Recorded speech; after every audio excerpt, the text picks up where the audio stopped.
livre préparé sous la coordination de Sarah Benafissa et Pierre Vermeurin. Je vais présenter d'abord nos deux intervenants. Il y a Ahmed Kerrou qui est là, un discutant presque, et Sarah Benafissa qui va réagir aussi. Alors, Sarah Benafissa est directrice de recherche émérite à l'Institut de recherche pour le développement, IRD, membre de l'UMR Développement et Société. Elle est sociologue du politique, spécialiste de l'Égypte et du monde arabe, représentante de l'IRD en Égypte, en Libye, au Liban et en Syrie entre 2012 et 2018. Elle a été promue chevalier de l'Ordre national de mérite en 2016. Ses travaux ont traité des multiples dimensions de l'islamisme en Égypte, secteur associatif islamique, activités de bienfaisance, vote islamique, idéologie politique et socialisation militaire. Discours juridique islamique, etc. Ces travaux ont été publiés, bien sûr, en français, en arabe et en anglais. Vous connaissez tous Mohamed Kerrou, mais je le présente quand même. Il est sociologue de formation, mais diplômé d'histoire, docteur en sciences politiques. Il est membre de l'Académie, Beit al-Hikma bien sûr, et auteur de nombreux ouvrages, notamment L'autre révolution, qui a un rapport direct avec ce sujet, qui a été publié en 2018, et mais aussi l'auteur d'un ouvrage que nous avons présenté ici à Beit al-Hikma, Jemna, l'oasis de la révolution, édité par Ceres Édition en 2021. Il est en plein dans l'objet de ce livre. On comprend qu'il va être le principal discutant de ce livre. Je commence par donner la parole à notre collègue Mohamed Kerrou, puis je passerai la parole à Madame Sarah Benafissa. Merci, Monsieur le Président. Je suis réellement ravi de présenter le livre de notre ami, collègue et compagnon de route. Il n'y a pas de féminin à compagnon de route, malheureusement. Sarah, dont j'ai lu le livre qu'elle a dirigé avec Pierre Vermeurin, puisqu'il s'agit d'un livre collectif, avec grand plaisir. C'est un livre qui est bien écrit, qui est clair, limpide, bien structuré et qui peut être lu, c'est ça son intérêt, aussi bien par ceux qui s'intéressent à la question de l'islam et de l'islamisme que par ceux qui ne s'intéressent pas à ces questions, c'est-à-dire, entre guillemets, le large public.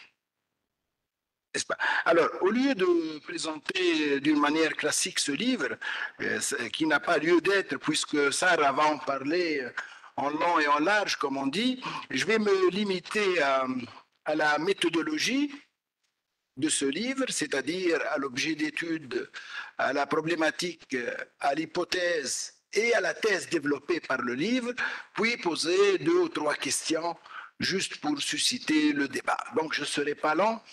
Je commence par la méthodologie de ce livre qui est, comme je l'ai dit, très bien écrit. Parce qu'il est simple, clair, n'est-ce pas? Alors, l'objet d'étude de ce livre collectif, dirigé par Sarah et Pierre Vermeurin, historien,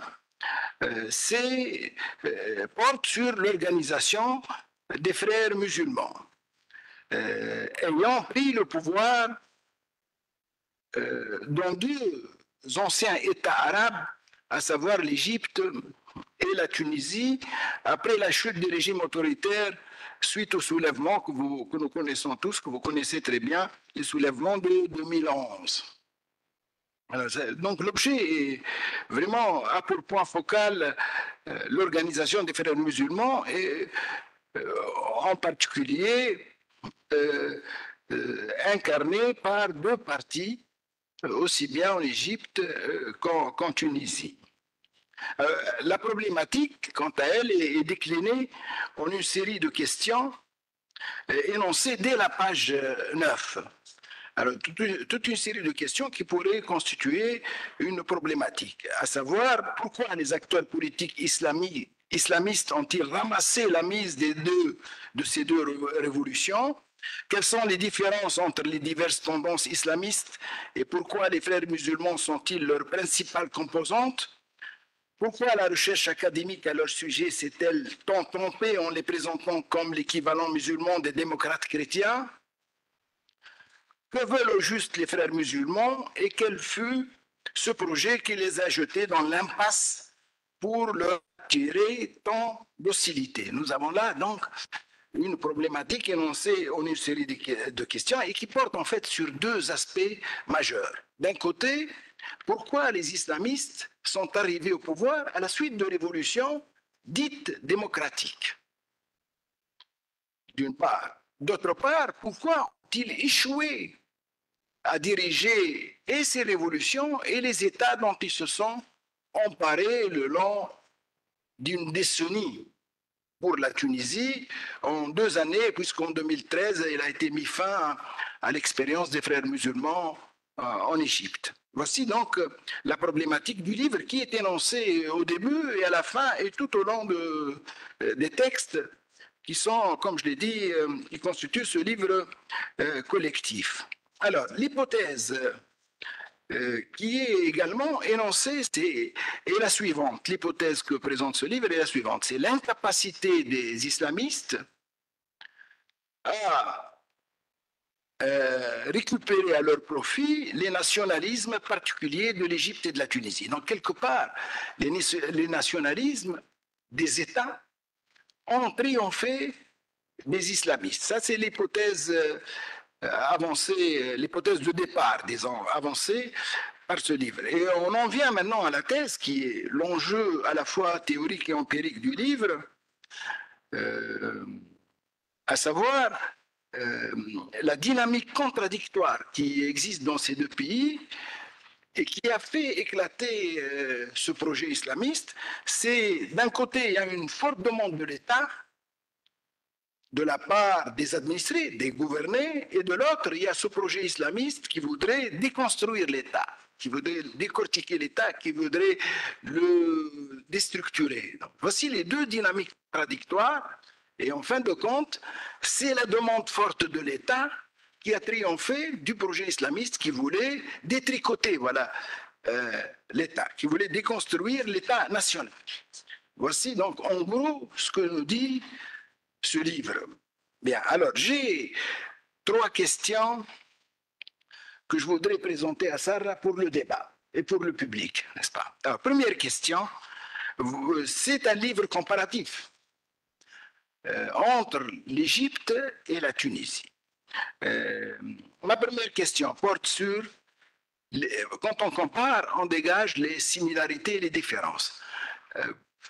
Je me demande, est-ce que les différences ne sont pas plus grandes que les similarités pour comparer ces deux pays? C'est vrai que le soulèvement tunisien a précédé le soulèvement égyptien et ils ont été l'un a succédé à l'autre, n'est-ce pas? Très proches, il y a 11 jours qui les séparent, n'est-ce pas? Ils ont été très proches, donc il y a des raisons pour les comparer, mais je me demande, est-ce que ce n'est pas quelque part comparer l'incomparable, puisque nous sommes en face de 2 régimes politiques radicalement différents et de 2 sociétés différentes. Et ça renvoie à un livre qu'on a oublié aujourd'hui, qui est un excellent livre qui a été écrit en 62, 10 ans après ce qu'on appelle la révolution de 52. Vous voyez que le mot révolution est utilisé pour plusieurs événements, n'est-ce pas? Comme il a été utilisé en Tunisie pour 52, la révolution qui a engagé le Destour contre le protectorat. Donc, 10 ans après la révolution égyptienne de 52, Anwar Abdelmalek a écrit un livre très intéressant qui s'appelle « Égypte, société militaire », où il montre que ceux qui ont pris le pouvoir en Égypte, c'est un groupe, certes composite, mais qui se distingue de la classe sociale qui l'a produit, c'est-à-dire qui se distingue de la petite bourgeoisie, et qui est populaire, qui est réellement populaire, même s'il n'a pas réussi, 10 ans après, à engager les masses dans la réforme agraire, dans tous les projets, n'est-ce pas? Et vraiment, ça ressemble à ce que nous vivons dans plusieurs pays dits arabes, n'est-ce pas? Donc, ma première question, c'est est-ce que nous ne sommes pas devant deux sociétés radicalement différentes? Une société militaire et une société civile. Pas le concept de société civile tel qu'il est connu. Je parle d'une société qui est gouvernée par des civils, n'est-ce pas? Et non pas par un pouvoir militaire. Voici ma première question, et pour nous conduire aux similarités, aux différences qui sont importantes et qu'on trouve dans le livre. Hein, qu'on trouve dans le livre, dans plusieurs pages, des tableaux différents sont brossés, des gouvernants et des islamistes d'un côté comme de l'autre. Ma deuxième question est la suivante. Donc la première, elle est vraiment introductive. Alors, tu dis, Sarah, que l'échec au pouvoir des islamistes consacre l'échec du printemps arabe et sa demande de liberté et de démocratie. C'est-à-dire que quelque part, le printemps arabe a échoué parce que les islamistes ont échoué. Et tu dis également que le prix, ça c'est à discuter, le prix est trop fort. Du moins, tu dis le prix est très fort. Le prix de cet échec est très fort. C'est un point qui peut susciter un débat. Est-ce que ce n'était pas inéluctable quelque part, n'est-ce pas? C'est ma deuxième question qui porte sur donc, le lien que tu établis, qui est intéressant, hein, qui est vraiment très intéressant, entre l'échec du printemps arabe, et l'échec des islamistes et l'échec des printemps arabes. Et j'en viens à la troisième et dernière question pour clore. À la fin de l'ouvrage, tu finis par des notes d'espoir. Alors tu dis que les mythes de l'islam et de l'islamisme sont de plus en plus discutés dans les médias. Donc, les tabous sont en train de tomber et que beaucoup de jeunes sont en train de devenir laïcs et même athées. Et tu dis même qu'il y a des gens, un grand nombre, tu dis, en référant à un article de Business News, qui quittent l'islam pour aller dans le christianisme. Est-ce que c'est vraiment ce que tu nous décris est un phénomène de société ou est-ce que c'est une impression et qui date d'ailleurs, qui n'est plus à l'ordre du jour? Est-ce que c'est vraiment, il s'agit d'un phénomène qui est massif ou un phénomène anodin et particulier et passager? Donc, est-ce que nous ne sommes pas confrontés toujours à la même problématique qui pourrait être formulée de la manière suivante? Ou la dictature islamiste ou une dictature séculière. Voici mes trois questions. Je te remercie de m'avoir donné l'occasion de lire ce livre et j'ai beaucoup aimé ta dédicace qui me rappelle 1987 déjà. Bon, on ne va pas en parler ici, mais vraiment, tu m'as donné l'occasion de lire avec plaisir un livre et c'est rare. Et merci pour tout. Merci Mohamed. Permettez-moi, avant de donner la parole à Sarah Nafissa, de formuler quelques remarques qui font écho pour certains à ce que vient de dire un peu Mohamed. D'abord, une question. Ce livre, il est fait coordonné par Sarah Benafissa et Pierre Vermeulen. Mais il y a d'autres qui ont participé. Il y a d'autres qui ont participé. Au moins, je cite les Tunisiens, Moustapha Al-Haddad, Hamad Irdissi, Asma Nouira, les personnes que je connais au moins, et que je ne vois pas comment ils apparaissent dans ce livre. Et vraiment, je n'arrive pas à comprendre comment ce livre a été confectionné. Peut-être que j'ai Je n'ai pas pu voir ça. J'espère que vous allez nous expliquer, parce que c'est un livre. Il y a tous ces gens-là, mais ils sont cités en référence. C'est tout. Mais ils ne sont pas des co-auteurs. Je ne vois pas comment. C'est original comme fiction. Voilà une question. L'autre remarque que je voudrais faire, c'est tout simplement à ma manière d'essayer de dire quelque chose quand même concernant ce sujet qui m'a intéressé.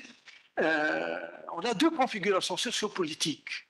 La Tunisie, d'une part, l'Égypte, d'autre part, qui ont connu les deux des mouvements islamistes, qui ont fonctionné différemment.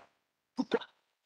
À mon avis, il y a une différence au niveau de la société, de la construction sociopolitique de ces deux pays. Alors, si on essaie de voir du côté tunisien, la révolution a été faite par...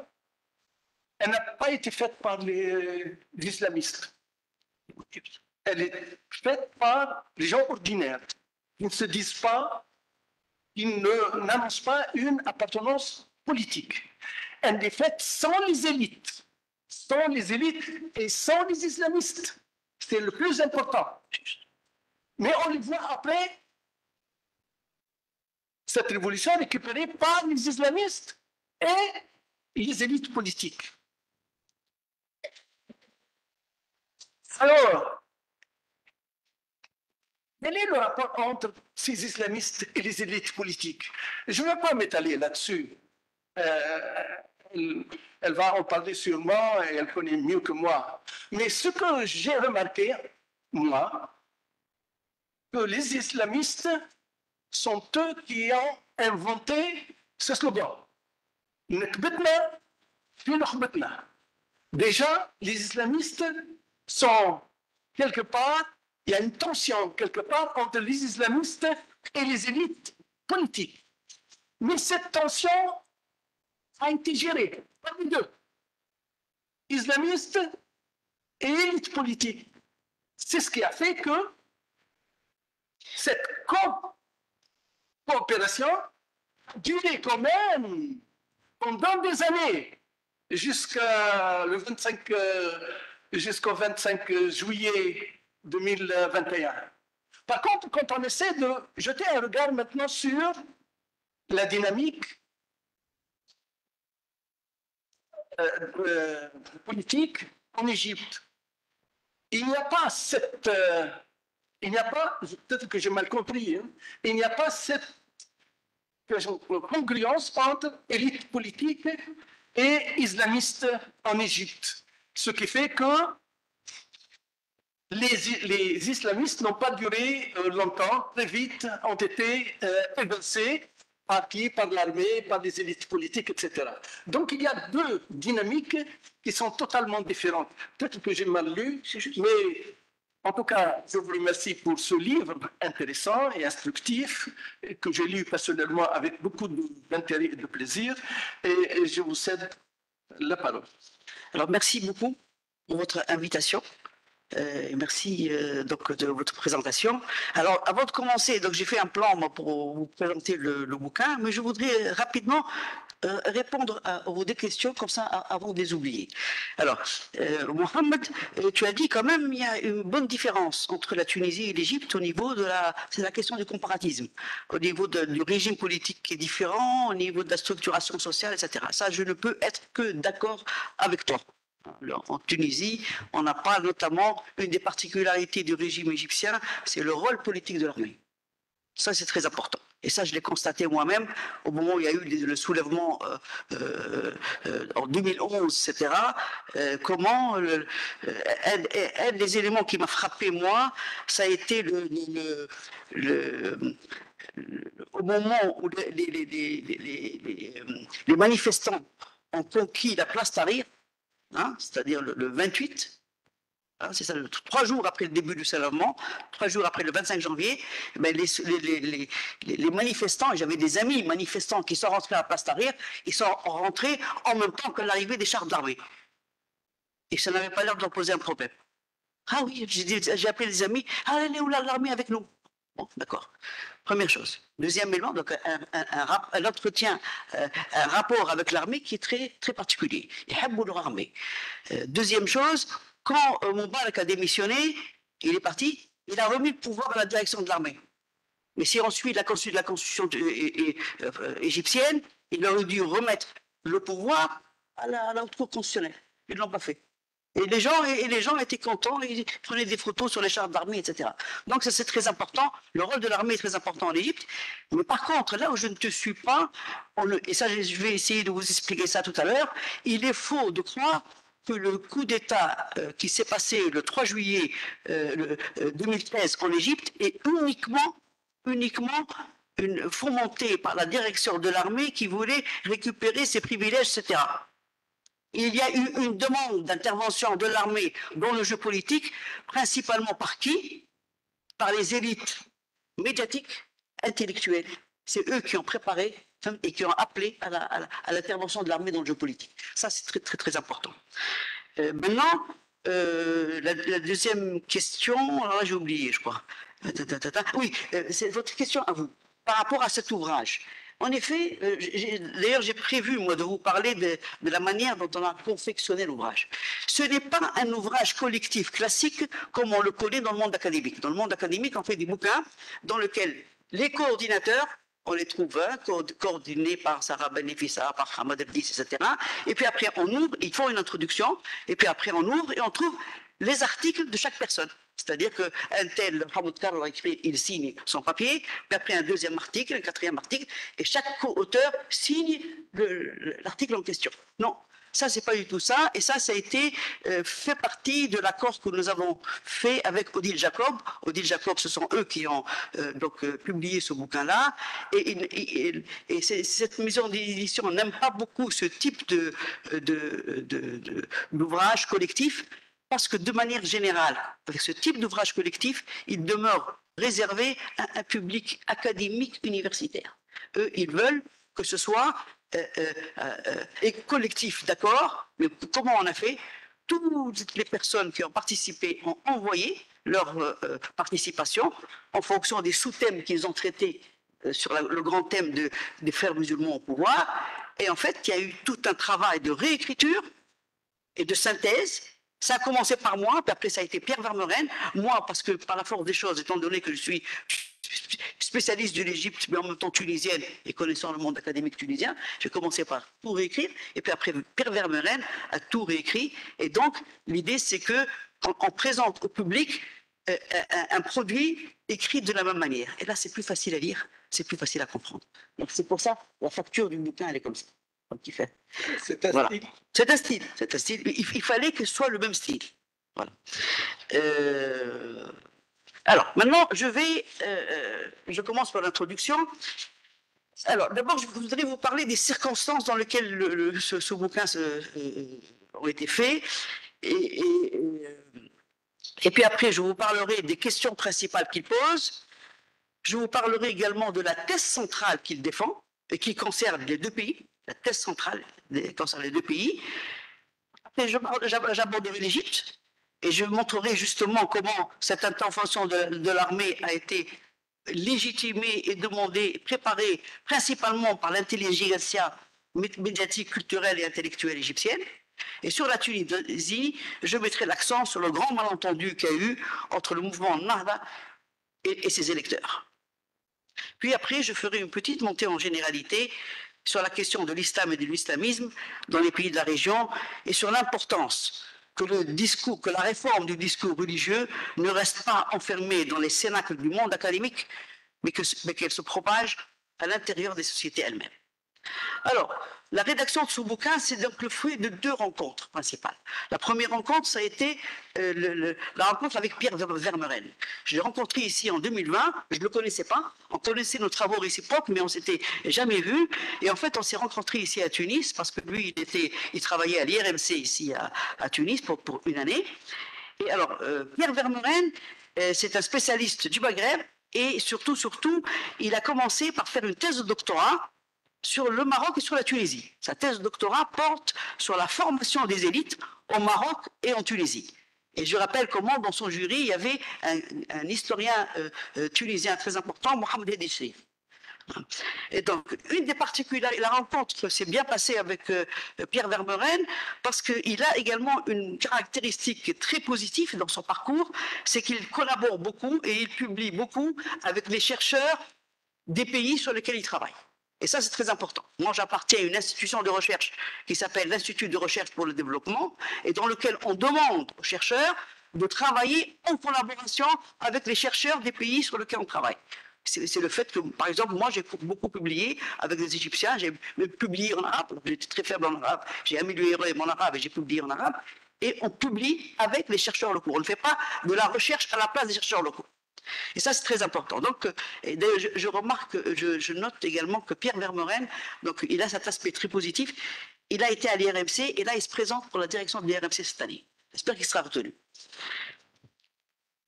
Alors, on ne se connaissait pas, on a pris un café ensemble donc, en 2020, et en discutant comme ça, il m'a dit, ce serait bien, Sarah, qu'on fasse un travail sur l'expérience au pouvoir des frères musulmans en Égypte et en Tunisie.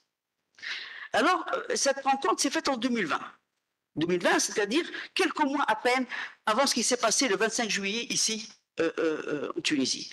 Et évidemment, ce qui s'est passé ici a conforté notre décision de rédiger un tel ouvrage. À l'époque, les analystes et les politiques dans le monde entier faisaient une nette distinction claire entre le contre-modèle égyptien, avec le coup d'État militaire, etc., et le modèle parfait qui était le modèle tunisien. Le modèle parfait dans lequel il y avait une alliance entre les laïcs et les islamistes, alors que les Égyptiens, ils ont quand même un coup d'État militaire, a quand même destitué le premier président de la République élu au suffrage universel dans ce pays, qui s'appelle Mohamed Morsi. Tout à coup, arrive le 25 juillet 2021, et là, il n'y a plus d'exception tunisienne dans le paysage mortifère des pays concernés par le printemps arabe. Ça, c'est la première chose. Ça, c'est les circonstances. Deuxième élément également, cet ouvrage est le fruit d'une deuxième rencontre entre moi-même et le monde académique tunisien. Je suis en effet tunisienne, mais je n'ai pas beaucoup travaillé sur la Tunisie. Je me suis spécialisé sur l'Égypte, dans lequel j'ai passé un pays dans lequel j'ai fait des lourds séjours. Mais en 2020, une année avant de prendre ma retraite, j'ai quand même effectué un séjour d'études d'une année, et c'est à ce moment-là que j'ai repris contact avec le monde académique tunisien, évidemment Mohamed Karrou, évidemment Hamad Hedissi, évidemment Asma Nouira, et nous avons organisé ensemble notamment une très bonne journée d'études sur la naissance, pas la naissance plutôt, le développement de la science politique en Tunisie. Donc, on a décidé de faire ce bouquin. Et donc, voilà, on a eu l'accord avec Edil Jacob. Et comme j'ai dit tout à l'heure, on a demandé à chaque personne concernée. Alors, par rapport aux Égyptiens, c'était donc moi, spécialiste de l'Égypte, Tawfiq Aklimandos, spécialiste de l'Égypte, Amr Choubaki, spécialiste de l'Égypte, qui a fait sa thèse d'ailleurs sur l'Égypte, plus une Française qui s'appelle Anne-Marie Larocque, sur la Tunisie, Hamad Hedissi, Moustapha Haddad, Hafd Shkir, Jalal Saada et Asma Nouira, même si Asma Nouira n'est pas là parmi nous aujourd'hui parce qu'elle est en France. Alors cette rencontre entre chercheurs tunisiens et chercheurs égyptiens a été un élément très important pour enrichir l'analyse. Pourquoi? D'abord, il ne faut jamais oublier que les frères musulmans sont nés en Égypte. Comme ils sont nés en Égypte, la littérature des frères musulmans, c'est-à-dire leurs discours, leurs doctrines, les mémoires de leurs dirigeants, les documents divers, les documents internes, elles se trouvent en Égypte. Beaucoup plus en Égypte qu'ici. Deuxième chose, également, la littérature sur les frères musulmans, c'est-à-dire analyse scientifique, articles journalistiques, se trouve également beaucoup plus en Égypte qu'en Tunisie. Pourquoi? Parce que, comme j'ai dit tout à l'heure, les frères musulmans ont été fondés en Égypte en 1928, 4 ans après l'abolition du califat. L'Égypte est donc la maison mère des frères musulmans. Et d'autre part, l'Égypte a connu une liberté de presse, de publication, une liberté académique. C'est une tradition ancienne dans ce pays, avant d'être sérieusement remise en cause par le régime actuel. Or, la Tunisie n'a connu une véritable liberté de presse et d'écriture et académique que suite à 2011. Enfin, troisième raison, le passage à la légalité de ces deux organisations a été accompagné d'éléments importants qui nous ont permis de découvrir un tout petit peu leur nature et leur spécificité. D'abord, le fait qu'ils soient passés à la légalité et au pouvoir, cela a accompagné une multiplication des écrits et des témoignages des dissidents de l'organisation, des gens qui n'étaient pas d'accord avec ce qui se passait. Et ça ces dissidents-là ont révélé beaucoup de choses de cette organisation. Hein? Moi, je cite beaucoup, j'ai beaucoup appris de l'ouvrage de Haytham Abou Khalil, un dissident des frères, réfugié actuellement en Turquie, et qui a fait un bouquin qui s'appelle Les frères réformistes, dans lequel il parle de comment, à l'intérieur des frères musulmans égyptiens, il y a eu tout un courant de gens qui voulaient, et d'élite, qui voulaient réformer l'organisation, et ils ne sont pas arrivés à la réformer. En Tunisie aussi, on a eu des bouquins de certains dissidents. On a eu les témoignages, par exemple, oraux de Karim Abdeslam, celui qui a été mouillé dans les affaires des attentats de l'Obsuer. Nous avons également l'ouvrage de Monsef Bessel, qui n'a jamais quitté les frères, mais qui a fait un bouquin qui s'appelle Les années de Braise. Même si n'a pas voulu qu'il soit diffusé ici, etc. Et donc, tout ça, ça a fait sortir un certain nombre d'éléments qui nous ont permis d'enrichir l'analyse. Mais un élément encore plus important, ça a été le fait que cette collaboration entre chercheurs tunisiens et chercheurs égyptiens, elle a permis également de remettre en cause, du moins partiellement, les impacts de la domination du champ académique francophone en Tunisie, et qui a conforté le faible accès des chercheurs à cette riche littérature s'exprimant en arabe et qui est traitée avec une forme de mépris par la recherche occidentale. Ce n'est évidemment pas le cas de notre bouquin. Sur les 10 chercheurs qui ont participé à cet ouvrage, 8 sont égyptiens et sont tunisiens. Alors maintenant, revenons aux questions principales posées par l'ouvrage. D'abord, pourquoi ils ont gagné les élections suite à des soulèvements qui n'ont ni organisé ni soutenu? 2. Comment expliquer que les coups d'État ou les coups de force qui les ont concernés ont été bien acceptés par les populations? Population qui a quand même vécu une révolution quelques années avant. Et enfin, quelles sont les causes profondes de leur échec au pouvoir en Tunisie et en Égypte? Alors, pour l'Égypte, leur victoire électorale semblait assez évidente. Après tout, depuis Sadet, le régime égyptien s'est plus ou moins allié avec les frères musulmans. Il s'est allié aux pays du Golfe, mais en même temps, Sadet voulait se débarrasser de son opposition de gauche et nassérienne. Il a encouragé les frères musulmans à s'activer au sein de l'université, des syndicats professionnels, des associations de bienfaisance au sein du Parlement. À un moment donné, la direction des frères musulmans en Égypte contrôlait le syndicat des avocats, des ingénieurs, des architectes, des médecins, etc. et des pharmaciens. De même, il faut toujours rappeler qu'en 2005, bien avant le soulèvement, ils ont gagné 55 sièges à l'Assemblée du peuple, au législatif. En Tunisie, ce n'a pas été le cas. Le régime de Bourguiba et également celui de Ben Ali ont été très répressifs à leur égard. Et pourtant, ils gagnent quand même les élections de l'Assemblée constituante de 2011. Et ce, en l'espace de quelques mois d'existence. Pourquoi? D'abord, leur image positive de victime principale de Ben Ali. Ça joue. On joue les pauvres. Deux, leur principal capital symbolique, à savoir la morale religieuse de personnes honnêtes, qui ne veulent pas, alors qu'on avait affaire à une famille de voleurs, des banalistes, etc. Mais à mon avis, ces deux éléments ne suffisent pas pour comprendre pourquoi ils ont gagné les élections. À mon avis, pour comprendre cette victoire de frères musulmans dans une Tunisie travaillée par les réformes modernistes de Bourguiba et non remise en cause par les années de Ben Ali. La victoire d'Al-Nahda, à mon avis, a été préparée et aidée par une mutation idéologique de très grande ampleur, à savoir la montée en puissance et la diffusion de ce que Hamad el-Dissi appelle l'islam sectaire, à savoir l'idéologie wahhabite de l'Arabie saoudite, qui a été diffusée à coup d'argent, aidé évidemment par les États-Unis, etc. Et cette diffusion à grande échelle de cette version littéraliste de l'islam via principalement les chaînes satellitaires ici, dans les années 90, elle a préparé le terreau culturel à la victoire des frères musulmans. Alors, toutefois, donc, cette victoire électorale a été de courte durée, notamment en Égypte. Une année jour pour jour. Une année. Alors, comment expliquer le retournement de l'opinion à leur égard et qui a permis de légitimer le coup notamment les coups dans les deux pays? Évidemment, la situation dans les deux pays n'est pas la même. Pour l'Égypte, on ne peut pas véritablement considérer qu'ils ont géré le pouvoir. Une année. Mais par contre, il est possible de mettre l'accent sur les conséquences des mauvais calculs politiques de leur direction qui n'a pas été capable d'analyser le rapport de force entre elle et ses adversaires et qui a commis une succession d'erreurs politiques qui se sont retournées contre elle. Mais en même temps, pour mettre autant d'erreurs politiques, pour une organisation aussi importante, aussi ancienne, qui travaillait quasiment dans la légalité en Égypte, est à mon avis révélateur d'un certain nombre d'éléments qui sont au cœur même de la thèse principale de cet ouvrage et de cet ouvrage. Je passe donc à la troisième partie, à savoir quelles sont les hypothèses principales qui expliquent la chute des frères musulmans dans les deux pays.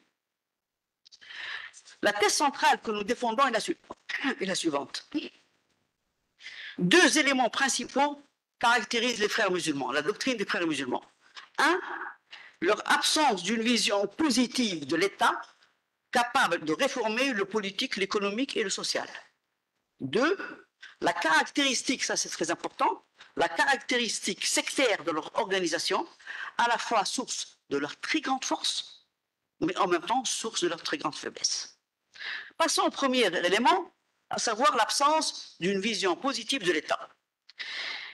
En réalité, les frères musulmans, aussi bien en Tunisie qu'en Égypte, n'ont pas intégré dans leur idéologie le modèle politique dominant partout dans le monde, à savoir l'État-nation.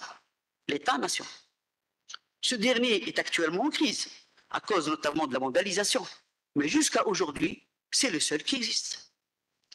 Or, eux ne perçoivent pas l'État comme étant un levier ou un acteur du changement et de la réforme. Pour eux, c'est la religion qui réforme. Les frères musulmans considèrent qu'il n'y a pas de question sociale, qu'il n'y a pas de question politique à résoudre, mais ils pensent qu'il y a une question religieuse à résoudre. Et c'est la résolution de la question religieuse qui résoudra l'ensemble des problèmes.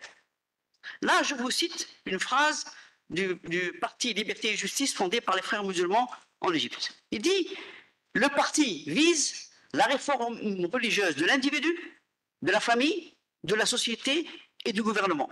Et à partir de là, des institutions de l'État. » Rachd Ghannouchi, en 2011, déclare de son côté à Vincent Gesser « La voie de l'islam doit passer par l'individu, par la famille, par la société et l'imitation du prophète.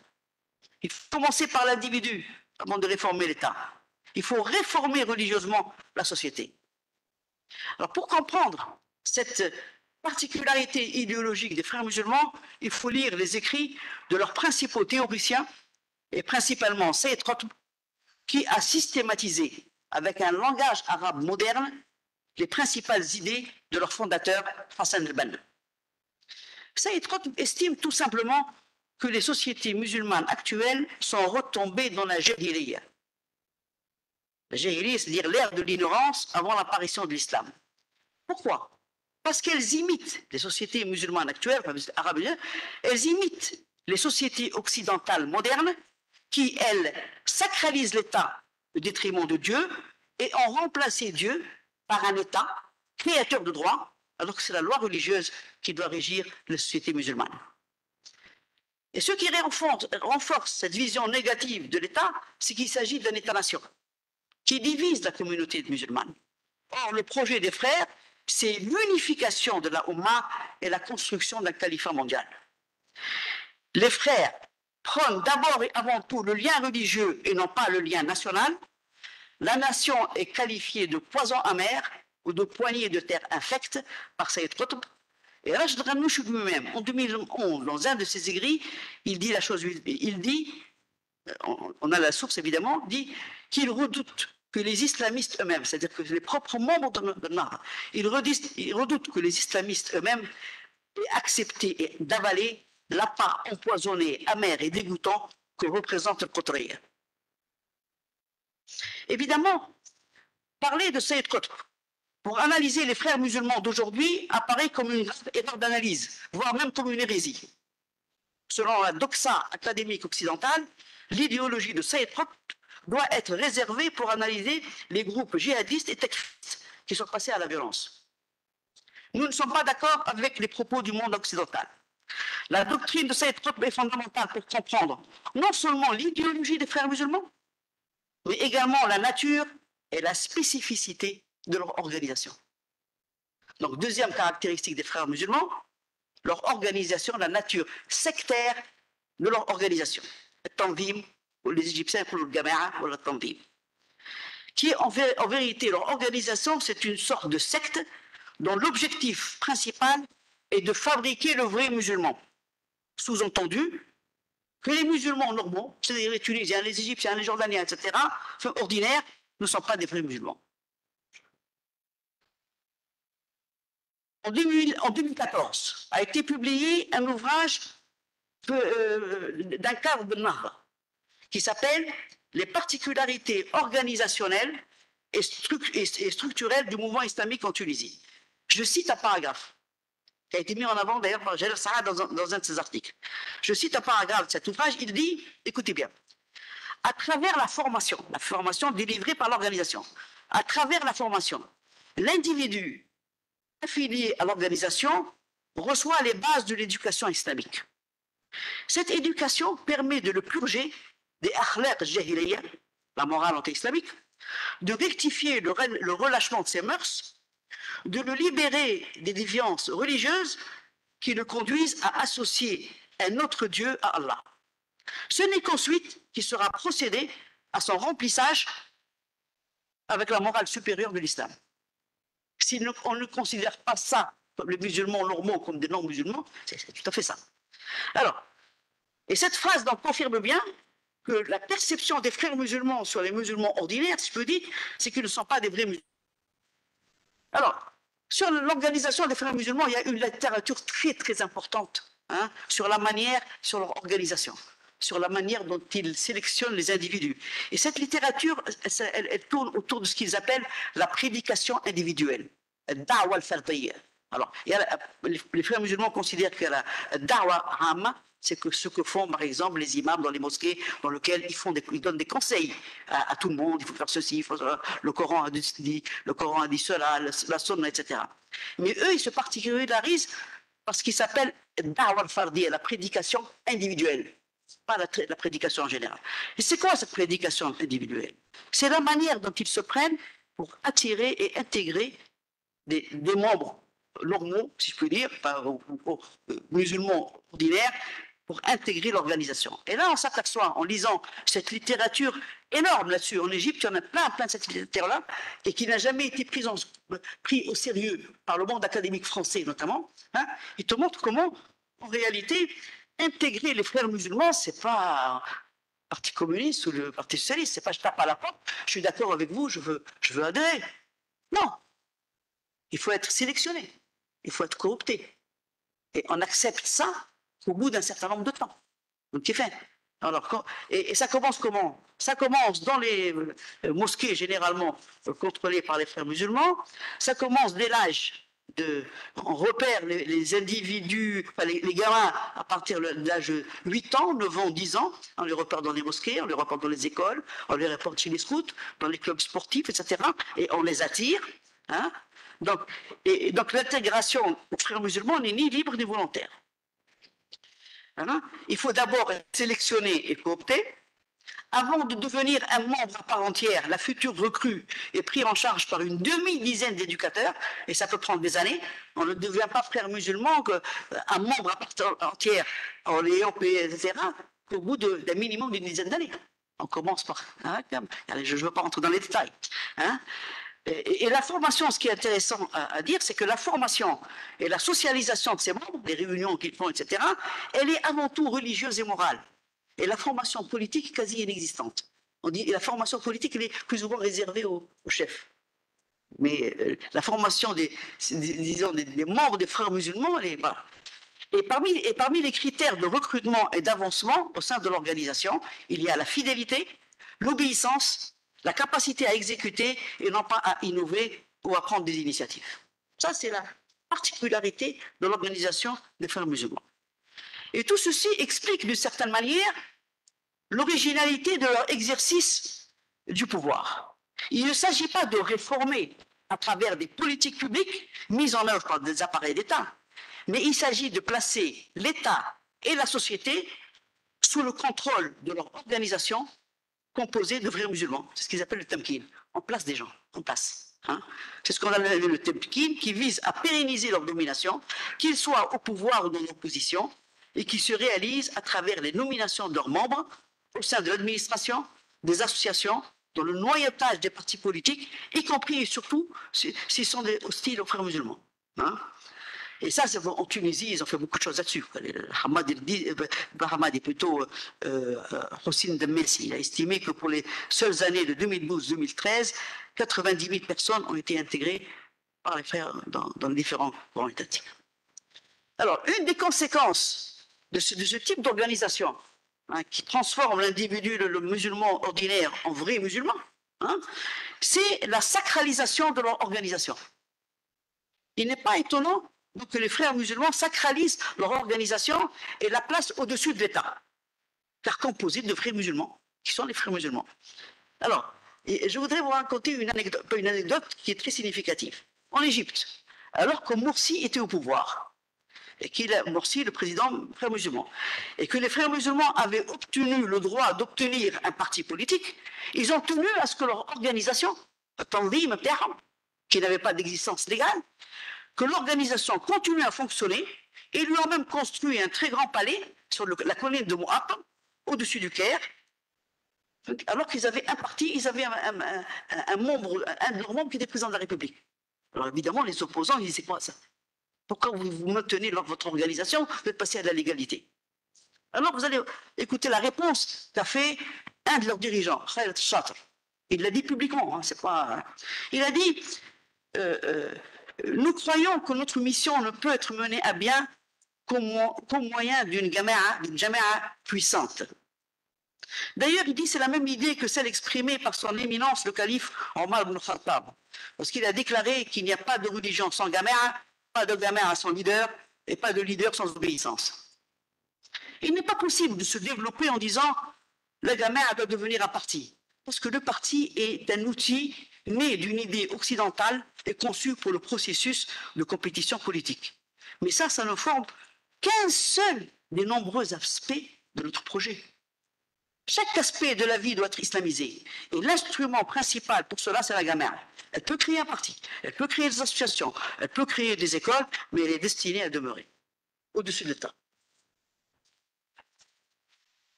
Donc,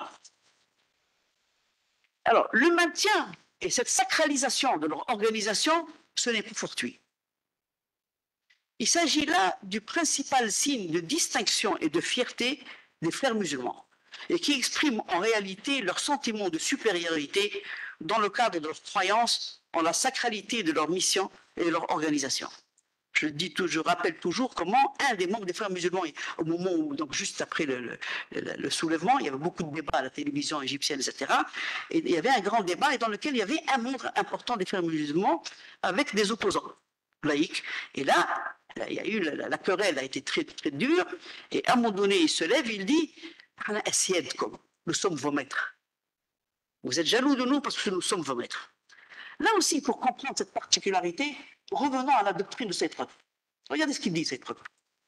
Il dit, d'abord, les frères musulmans se perçoivent donc comme une avant-garde islamique chargée de sauver non seulement les faux musulmans, qui sont les Égyptiens, les Tunisiens, mais l'ensemble des êtres humains qui vivent dans l'ignorance sans le savoir. Cette avant-garde, préconise Sayyid Qutb, doit rompre émotionnellement, doit rompre émotionnellement avec son environnement naturel pour se protéger de cet environnement. Et cette rupture est également légitimée par ce que Sayyid Qutb lui-même appelle le sentiment de supériorité qui doit remplir le vrai croyant, et auquel il a consacré un chapitre entier. التعالي الإيماني. Alors, quelles sont les conséquences principales de ce type d'organisation sur les frères musulmans? D'abord, une positive pour eux. Ce type d'organisation repose sur la discipline, l'obéissance aveugle et évidemment les liens affectifs, parce qu'ils se marient beaucoup ensemble, etc., etc. Cela constitue une force de frappe organisationnelle. Et on le voit au moment des manifestations, on le voit pour les mobilisations électorales, c'est pas chacun fait ce qu'il veut. Tout est organisé, force de frappe organisationnelle. Et je vais vous donner un exemple récent. Actuellement, là, avec tout ce qu'ils ont subi, les pauvres, après le coup d'État, hein, beaucoup sont partis en Turquie, beaucoup sont en prison. Et bien, jusqu'à l'heure actuelle, la famille des détenus en prison, tous les mois, ils reçoivent leur aide financière. Et pourtant, ils sont contrôlés, etc., mais ils se débrouillent. Une force de frappe organisationnelle. Mais il y a également une conséquence négative de ce type d'organisation, et sur laquelle, là aussi, le monde académique ne s'est pas beaucoup penché. C'est qu'en réalité, ce type d'organisation n'arrive à fidéliser que les individus les moins dotés sur le plan éducatif et culturel. Ses membres les plus compétents sont rejetés ou s'éloignent d'eux-mêmes. En Égypte, comme j'ai dit tout à l'heure, ils ont conquis tous les syndicats des classes moyennes. Hein, médecins, pharmaciens, ingénieurs, architectes, etc. Et bien tous sont partis d'eux-mêmes, ou bien ils ont été écartés par la direction. C'est ce qu'on appelle d'ailleurs les frères réformistes dont j'ai parlé tout à l'heure. Donc il n'est pas étonnant que les frères musulmans aient échoué à l'épreuve du pouvoir. Toutes leurs compétences, gérer un État, il faut des compétences. C'est pas on est un grand religieux, vous voyez, étaient déjà écartés de leur organisation. Ce n'est donc pas simplement leur impréparation qui a fait qu'ils ont échoué leur court passage au pouvoir en Égypte, mais la nature même de leur organisation. Puissante, mais rejetant les intelligences, les compétences et évidemment les plus critiques. Dans les années 80-90, ils ont attiré, les frères musulmans ont attiré certains intellectuels, certains élites de gauche notamment, mais ces derniers sont restés dans la périphérie de l'organisation et leurs écrits ne sont absolument pas intégrés dans la doctrine de base de l'organisation. Après près d'un siècle d'existence, les frères musulmans n'ont que deux doctrinaires, Hassan al-Banna et Sayyid Qutb. Ils n'ont pas été capables d'hybrider avec d'autres soldats. Alors, les conséquences de cette analyse sur l'Égypte et sur la Tunisie. L'échec des frères musulmans est lié principalement à leur idéologie, qui n'a donc pas été renouvelée depuis près d'un siècle. Et de même, alors qu'ils ont une vision négative de l'État et de la nation, ils ont gagné des élections dans deux pays qui se particularisent par l'ancienneté de leur modernisation politique et de leur construction nationale. L'Égypte à partir de Mohamed Ali Pacha, Tunis à partir même de Khalid Besh, et il s'agit là d'une caractéristique commune aux deux pays qui ont connu une modernisation culturelle et politique précoce avant même la colonisation et un processus de construction d'un État-nation conforté par les mouvements nationalistes. Et cette construction nationale, c'est le fait des États. Ce sont les États qui construisent la nation. En France, par exemple, ce n'est pas la nation française qui a construit un État, c'est l'État français, après par la médiation de l'armée, par la médiation de l'école, etc., etc. Ça, c'est le premier élément. Deuxième élément, les deux soulèvements, aussi bien en Tunisie qu'en Égypte, ils ne se sont pas opposés aux États, ils se sont opposés au régime politique de Ben Ali et de Moubarak. Mais ils ne se sont pas opposés aux États, bien au contraire. Et quand on analyse les mouvements sociaux qui ont embrassé la Tunisie et l'Égypte avant 2011, on s'aperçoit qu'ils étaient au contraire demandeurs de plus d'États, que l'État nous aide plus. Alors, par rapport à l'Égypte, j'espère que je ne suis pas un peu trop long, par rapport à l'Égypte, donc, rapide échec de leur épreuve au pouvoir. Jour par jour, une année, jour par jour, le pauvre Morsi. Alors, plusieurs causes expliquent leur rapide éjection du pouvoir. Il y a évidemment des causes conjoncturelles et des causes plus profondes. D'abord, les causes conjoncturelles, comme j'ai dit tout à l'heure, c'est l'ensemble des erreurs politiques commises par leur direction. Alors, les exemples les plus frappants, c'est les suivants. D'abord, 3 juillet, le coup d'État. Ils n'ont pas vu venir le 3 juillet. Tout le monde voyait venir le 3 juillet, sauf eux. Et d'ailleurs, Rachid Ghannouchi était là-bas quelques mois auparavant, et il a voulu les conseiller, ils n'ont pas voulu l'écouter. Il leur a dit reculer, pour diviser la partie adverse. Ils n'ont pas vu venir. Hein, paf, coup d'État. Deuxième erreur, c'est quand même Morsi qui a nommé Sisi. C'est quand même Sisi qui l'a déposé. Moi, parmi les erreurs politiques aussi, le maintien de leur organisation, alors qu'ils étaient illégaux. Et ça a eu un impact très négatif par rapport aux Égyptiens. Ce qui fait, ce grand local qui n'avait pas d'organisation, qui n'était pas reconnu juridiquement, c'est là où se rendaient, tu vois, c'est un prestigieux immeuble, c'est là où se rendaient les ambassadeurs, les représentants des pays étrangers. Or, en Égypte, l'institution présidentielle est très importante dans l'imaginaire des gens. Et là, c'est trouvé minoré, affaibli. Tout se passe comme si le pauvre Morsi était dépendant de ce que disait Max Belchet. Donc, vous comprenez, donc l'institution présidentielle a été lésée. Comme autre erreur politique, le non-respect de leur alliance électorale. Hein? Ils ont gagné petitement les élections présidentielles, ils ont fait un accord avec les salafistes du Parti Nour et également d'autres forces politiques non islamistes, les coalitions de la jeunesse révolutionnaire à Tahrir et des intellectuels, Al-Aswani, ce qu'on appelle l'accord de Firmont. Ils n'ont pas respecté leur alliance électorale, mais par contre, depuis le début, ils ont ménagé la direction de l'armée. Ils se sont alliés avec elle au détriment des autres. Alors, quand on dit que c'est l'armée qui a fait le coup d'État pour ménager ces machins, je vais vous lire la constitution qui a été faite par les frères musulmans, qui a été après remis en cause après. Dans la constitution qu'ils ont, eux, élaborée, hein, ils n'ont pas remis en cause les prérogatives de l'armée. Son budget n'est toujours pas contrôlé par le Parlement. Le poste du ministre de la Défense est toujours confié à un militaire. Et un civil peut être jugé par un tribunal militaire. Tous les avantages de l'armée étaient là. Ils ont ménagé la direction de l'armée. Donc il est faux de croire que leur éjection du pouvoir a été provoquée par l'armée pour sauvegarder ses privilèges économiques et politiques. C'est vrai que l'armée égyptienne a été heurtée par 3 éléments. 1. Confier la gestion d'une partie du canal du Suez au Qatar. On ne rigole pas avec le canal du Suez en Égypte. C'est un élément de l'histoire nationale qui est très important, hein, la nationalisation du canal du Suez. La rupture des liens diplomatiques avec la Syrie et la décision de s'y engager sans informer l'armée. Les menaces des frères musulmans d'activer certaines organisations djihadistes dans le Sinaï, etc. De même, le ministère de l'Intérieur égyptien a été choqué par les projets de police parallèle, hein, sur le modèle des gardiens de la Révolution. Mais, en réalité, le coup d'État militaire du 3 juillet a été préparé et légitimé par d'autres élites liées à l'appareil d'État, notamment les magistrats. Les magistrats ont joué un rôle important, mais surtout, l'intelligentsia intellectuelle, culturelle et médiatique. Elle a joué un rôle fondamental. Et là, il faut bien voir qu'il y a la question du prestige des intellectuels médiatiques, et des culturels et intellectuels, mais également il y a une question d'argent. Hein, le paysage médiatique égyptien, c'est une très grande force de frappe. Hein. Télévision, cinéma, chansons, livres, presse, il y a un marché local, mais il y a aussi un marché régional. Et là, ils se sont sentis menacés. Et déjà, il y a des professions qui gagnent leur argent là-dedans. Là, une opposition inouïe, et il est toujours important de rappeler que le ministre de la Culture, nommé par les frères musulmans, il n'a pas pu rentrer dans son bureau. Il a été, etc. Alors, cette couche intellectuelle, culturelle et médiatique a un poids politique indéniable. Il faut toujours rappeler qu'en 2005, c'est elle qui a fondé le mouvement Kifaye, hein, qui a préparé le soulèvement de 2011. En 2005, le mouvement Kifaya s'était opposé à 2 éléments.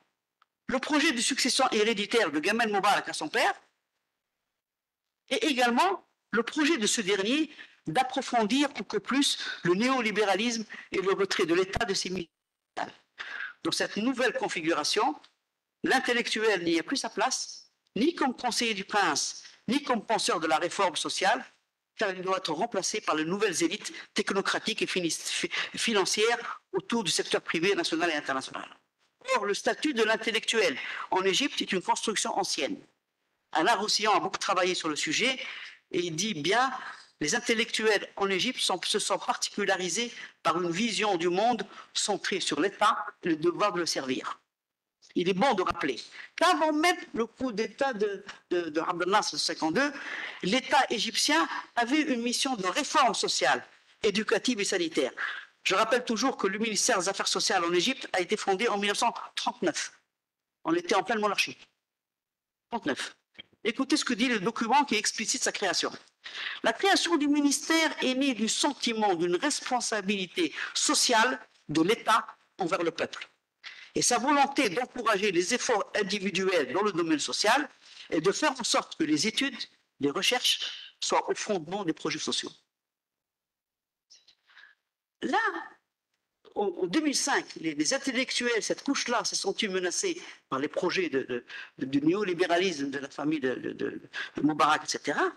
Et en 2012-2013, l'enjeu n'était pas leur prestige, l'enjeu n'était pas l'enjeu était leur existence même, dans le cadre d'une organisation qui a pris le pouvoir, les Frères musulmans, qui n'a jamais produit un intellectuel, qui n'a jamais produit un homme de culture, qui n'a jamais produit un cinéaste, n'est jamais un romancier, etc.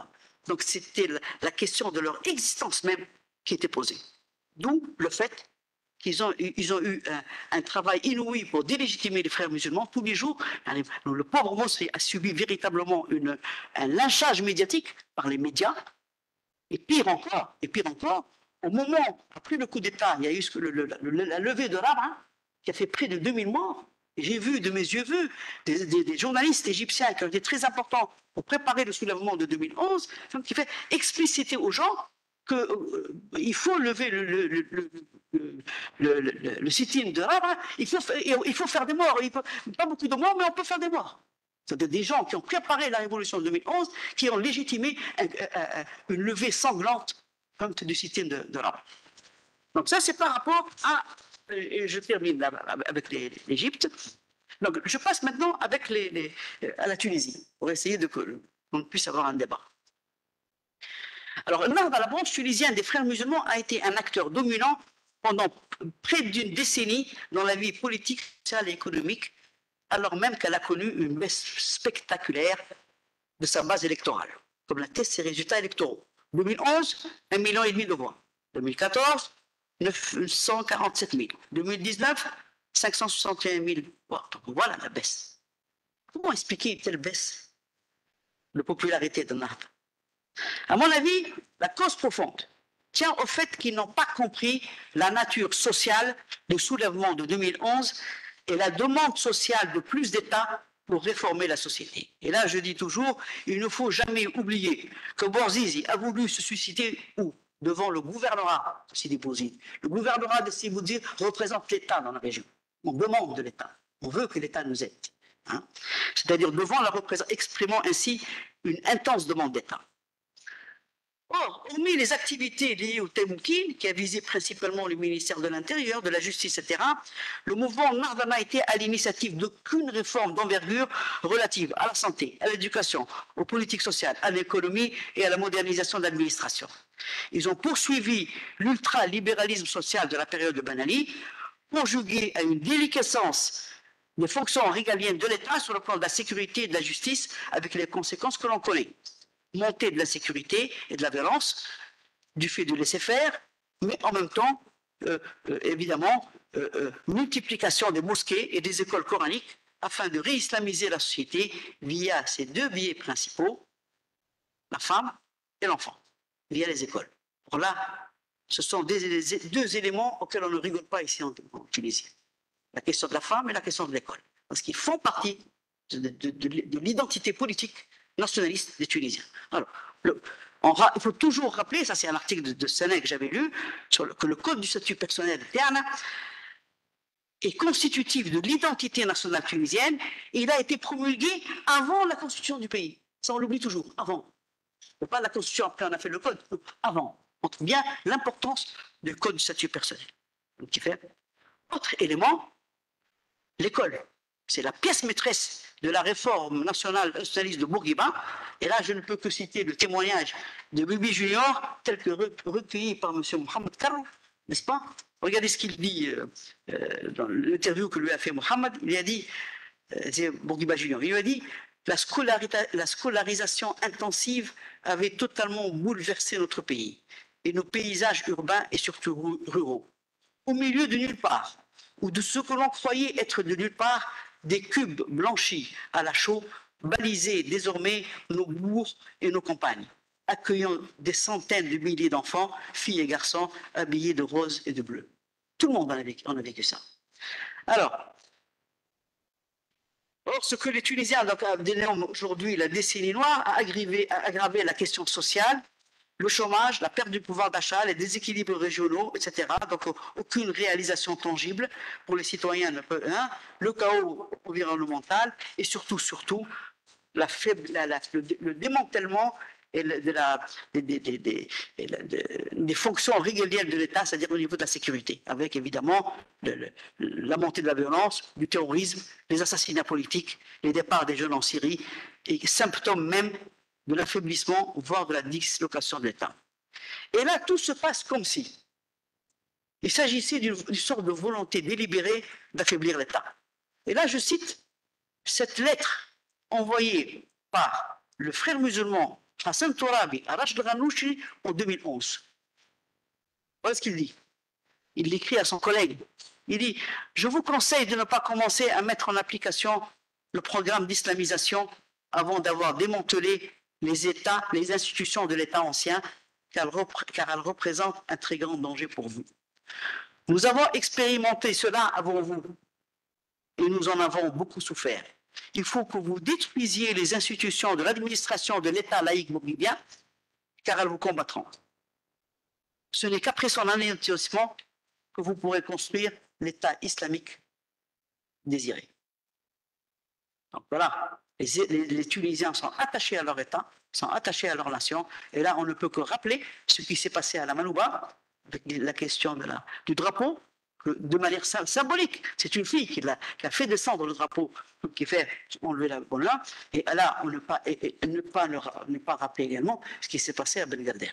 Ça, c'est très important. Il y a eu une tentative de créer un État islamique là-bas, fait Ben Galder, et les forces de l'ordre, les ordres, et selon les propos d'un agent de la garde nationale, il dit comment ce sont les citoyens de Ben Galder qui ont défendu les gardes nationales. Il dit, moi j'ai noté ça dans la radio Mosaïque FM, il dit, les habitants de Ben Galder ont fait une chose inimaginable ailleurs. Ils se tournaient devant nous, nous disaient qu'ils allaient passer devant nous pour nous couvrir, alors qu'ils étaient désarmés et que nous étions armés. Voilà. Donc voilà un petit peu sur la Tunisie, parce que je suis plus spécialiste de l'Égypte que de la Tunisie. Maintenant, je voudrais conclure sur les propos de Mohamed Karl, etc. Alors, on ne peut pas ne pas noter comment l'échec des frères musulmans au pouvoir a quand même préparé l'échec de la transition démocratique dans les deux pays qui ont inauguré le printemps arabe. Jamais l'Égypte n'a vécu un tel resserrement de la liberté.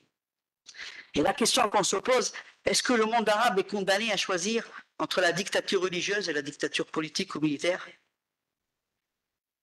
Alors je rappelle comment Sisi, quand il est arrivé au pouvoir, il a dit il faut renouveler, il a parlé de la nécessité de renouveler le discours religieux. Quasiment quelques mois après, un des intellectuels qui voulait justement réformer le discours religieux, Islam Hayri, il s'est retrouvé en prison. Donc il ne faut pas compter sur les pouvoirs publics pour réformer le discours religieux, parce que de manière générale, les pouvoirs publics arabes et les régimes autoritaires ménagent les porteurs de ce type de discours parce qu'ils en ont peur. À mon avis, il ne faut pas compter sur les régimes, mais par contre, et surtout, on a vu comment les laïcisations autoritaires des premières années des indépendances, en réalité, n'ont pas tenu la route devant des sociétés qui ont été bouleversées sur plus de 4 décennies par la salafisation des esprits et des pratiques par des grands acteurs puissants et de l'argent, les pays du Golfe, l'Arabie Saoudite, les USA et les pouvoirs publics. Et à mon avis, il faut que la réforme religieuse soit portée par les sociétés elles-mêmes. Il ne faut pas qu'elle reste. Alors ici, nous avons, et beaucoup sont parmi nous dans cette réunion, qui fait, il y a véritablement une école tunisienne de l'islamologie qui porte et qui défend cette nécessité de réformer le discours religieux. Les écrits de Mohamed Qad, de Hicham Jaïd, Abdelmajid Safi qui est là parmi nous, de Ayad Ben Achour, de Youssef Siddiq, de Hamad Irdisi, d'Ali Mezrani, de Nader Hamami, de Fawzia Sharfi, je crois qu'elle est là, de Fatma Sildine, etc., etc. Ça, c'est une très bonne école, très importante. Il y a également ce type d'intellectuels dans les autres pays de la région. Mais, alors, certains de ces intellectuels-là publient en France. Ça, c'est très important. Mais d'autres également publient en arabe. Et le fait de publier en arabe, ça a un impact plus important. Parce qu'on touche une bonne majorité, on sait que le français devient de plus en plus faible. Hein. Mais l'impact sur le plan interne est très important. Mais ce qui est important, c'est que ce que je note, moi, c'est que le renouvellement de la pensée et du discours religieux, actuellement, n'est plus porté simplement par les acteurs académiques, universitaires et des chercheurs. Hein. Et de plus en plus de journalistes et des écrivains et des polémistes qui rentrent dans ce débat. D'une certaine manière, c'est la révolution des moyens de communication a facilité le printemps arabe de 2011. À un moment donné, on a parlé de E-révolution, la révolution Facebook. Peut-être qu'elle va faciliter un processus de révolution culturelle et religieuse. Et là, je ne peux pas m'empêcher de penser, de parler des écrits et des vidéos de Brahim Issa, de Slam Bahiri, de Sam Aïd, de Saïd Al-Qimani, de Ahmed Hassid, notamment en Égypte, mais Ahmed Hassid il est au Maroc, hein, de Khaled Muqtasar, etc. Ils sont significatifs de cette, que la question de la réforme religieuse est prise en charge par des individus de plus en plus larges. Il s'adresse donc à un large public avec un arabe populaire accessible à tous, et non pas d'arabe littéraire réservé au Cénacle. Et surtout, ce qu'on constate également, il y a une multiplication des youtubeurs, je vous incite à voir ça, qui consacrent leurs vidéos à la question de la réforme de l'islam et à la remise en cause des dogmes islamiques, et qui prouvent d'une certaine manière comment qu'il existe actuellement un public de plus en plus préoccupé par la question de la réforme de la religion musulmane. Et dans ces YouTube qu'ils font, hein, les mythes les plus tenaces de la religion musulmane sont désormais mis en débat et discutés, qu'il s'agisse des miracles scientifiques du Coran, de l'âge d'or des califes dits bien guidés, ou bien des modalités historiques et politiques réelles de la formation des textes sacrés de l'islam, aussi bien le Coran que le Hadith. Voilà, je vous remercie beaucoup. J'espère que je ne vais pas être trop long.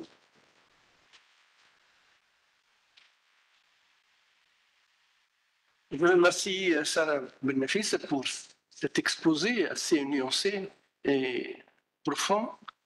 Je voudrais, avant de donner la parole à la salle, revenir à la question que j'ai évoquée au départ. Il y a deux configurations sociopolitiques différentes, l'Égypte et la Tunisie. Mais même les islamistes ici et là sont aussi différents. Mais peut-être le point sur lequel je voudrais revenir, c'est que la forte présence du rôle de l'armée en Égypte et la faible présence du rôle de l'armée en Tunisie. Cela, il y a une histoire. Et c'est pour justifier cette différence fondamentale entre les deux configurations sociopolitiques. Si on remonte au 19e siècle, Mohamed Ali, en Égypte, c'est lui qui est à l'origine du réformisme égyptien et qui est centré sur l'armée. Et ça a duré jusqu'à maintenant. Le coup d'État d'Abdel Nasser, c'est le coup d'État de l'armée. En Tunisie, au début, les Tunisiens ou la Tunisie ont commencé leurs réformes aussi en rapport avec l'armée.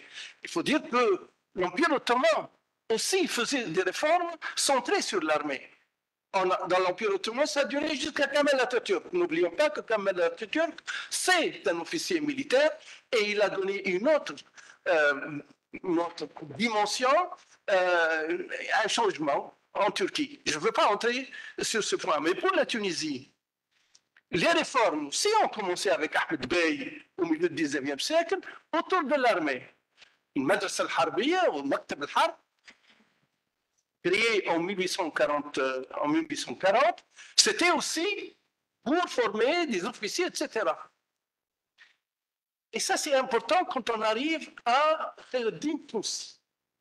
Et en 1875, quand il voulait créer le Sadqiyya, au début, et on a les archives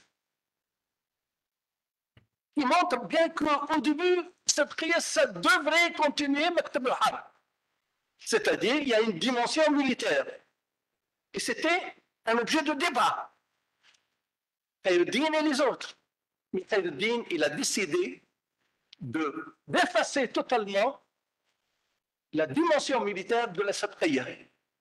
Et c'est à partir de ce moment-là que les militaires en Tunisie sont mis de côté. N'oublions pas qu'aussi, avec l'indépendance, Bourguiba, ils disaient, il faut que l'armée reste de côté. Ça a duré jusqu'à nos jours. N'oublions pas, pendant la Révolution, l'armée a joué un rôle extraordinaire qui n'a rien à voir avec le rôle joué par l'armée en Égypte. Donc, je voudrais dire tout simplement qu'on a deux configurations sociopolitiques totalement différentes.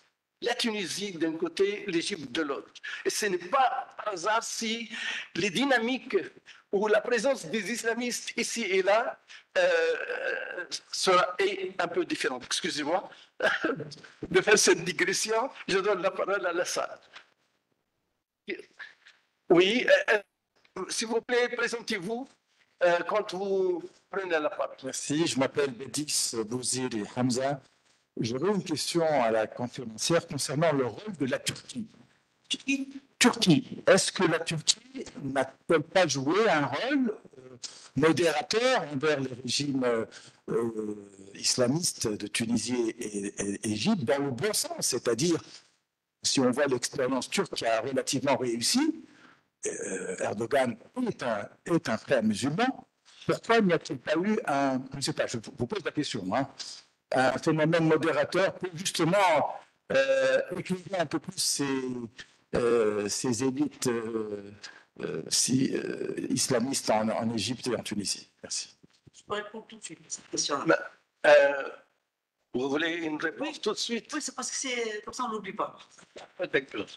Et la question est très importante. Alors, moi, je me demande, je n'ai pas travaillé sur le parti de Erdogan. On dit toujours, c'est des frères musulmans. Mais il faudrait analyser les choses un peu plus. Il faudrait que je lise plus d'articles là-dessus. Mais par contre, ce que je peux vous dire, c'est Erdogan est venu en Égypte au moment où on se préparait aux élections, et les frères musulmans allaient gagner, etc. Et il a été interviewé dans plusieurs émissions de télévision, etc. Et il a dit la chose suivante, il a dit, bon, il va y avoir des élections. Moi-même, j'ai été élu. Moi, j'ai été élu, je suis un frère musulman, mais je dirige une société qui est une société laïque. Et les gens sont libres. Il y en a qui sont croyants, il y en a qui ne sont pas croyants, etc. Il a dit ça. Quand il a dit ça, l'organisation des frères musulmans égyptiens, c'est quoi celui-là? De quoi il se mêle? C'est-à-dire qu'on n'est pas du tout dans la même configuration idéologique entre la doctrine du parti de Erdogan, qui effectivement est arrivé à s'adapter à un État turc qu'on ne rigole pas avec, et les Égyptiens. Ils l'ont rejeté. Ce n'est qu'après, parce qu'ils les ont accueillis, qu'ils se sont rapprochés de lui. Voilà. Alors, Shakib Tijani, j'aimerais savoir. Là. Ah, ça Alors, j'aimerais savoir quelles sont les perspectives.